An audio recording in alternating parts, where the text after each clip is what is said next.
जीअं सिंध महाज चेयरमैन रियाज़ चांडे चयो आहे त सामूंडी ॿेट सिंध जी ख़ूबसूरती ऐं मिल्कियत आहिनि जिन ते वफ़ाक़ ऐं सिंध हुकूमत सियासत करे सिंधी अवाम खे बेवकूफ़ बणाए रहिया आहिनि। इमरान सरकार अवाम जा अंज घटाए न सघी आहे। इमरान सरकार जा वज़ीर ऐं कारिंदा बि सिंध में सिंध दुश्मनी वारो किरदारु अदा करे रहिया आहिनि। हिन वक़्तु सिंध मुख़्तलिफ़ तरफ़नि खां सिंध दुश्मननि जे घेरे में हुअण सबबि ॾुखे वक़्त में आई। हाणे सिंधी माण्हुनि जी आख़िरी उमेद क़ौम परस्त ई आहिनि। प्रेस क्लब घारे में मीरती प्रेस खे ख़िताब कंदे रियाज़ चांडे जो चवणो त मौजूदा हुकूमत सिंध जे मामलनि ते संजीदा नाहे। ॿेट ऐं मादनी वसीलनि जी फुलवट ते वफ़ाक़ सां बराबरि में बीठल आहे। सिंध में ॿिटो मयार अदा करे सिंध में घरू वेट कराइण चाहे थी। हुकूमत जी ग़लत पॉलिसियुनि ऐं मुख़्तलिफ़ कंपनियुनि में हुकूमती हिसेदारी सबबि ठटे जे साली ऐं जाबलू इलाइक़नि में लॻल विंड मिल प्रोजेक्ट ते मक़ामी माण्हुनि बदिरां धारियुनि खे भर्ती करे समूरनि इलाइक़नि जे हज़ारे माण्हुनि खे बुख ऐं बदहाली जो शिकार बनायो वियो आहे। हुन चयो त सिंध जा ॿेट ऐं वसीला बचाइण लाइ 25 नवंबर ते कराची में क़ौम परस्तनि पारां रिथियल रैली सिंध दुश्मन क़ुवतनि जे ताबूत में आख़िरी कोको साबित थींदी। माहौलियाती जेका बर्बादी आहे तंहिंखे रोकण जे बजाय असांजे ॿेटनि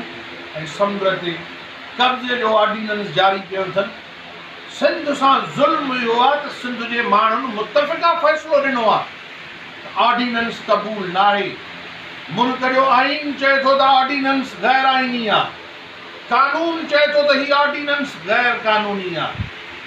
सिंध जी पार्लियामेंट चए थी त इहो ऑर्डिनेंस वापसि वठो, पर इमरान सरकार बज़िद आहे।